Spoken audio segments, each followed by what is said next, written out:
আসসালামু আলাইকুম। আজকে একটি ভিডিও নিয়ে আসছি কাজের। এখানে উজুখানা করা হবে।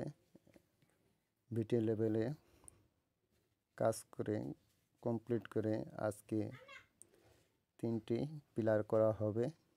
6টি পিলার দিয়ে মোট একটি ছাদ হবে ছোট্ট করে। 3টি পিলার আজকে ঢালা হবে।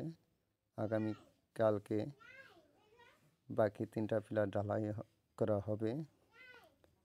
দেখতেছেন আমরা কিভাবে কলম করতেছি। আমাদের ছোট্ট কাজ, তারপরও আমরা সুন্দরভাবে কাজ করার চেষ্টা করতেছি।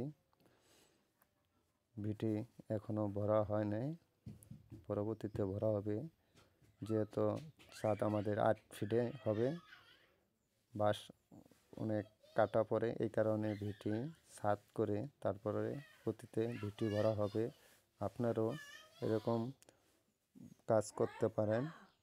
যারা উঁচুখানা করবেন 8 ফুটের ছাদ দেয়, তাইলে ভিটি পরবর্তীতে ভরবেন, তাইলে বাঁশ কাটা লাগবে না। এতে সেন্টারিংয়ের মাল অপচয় খুব কমই হয়।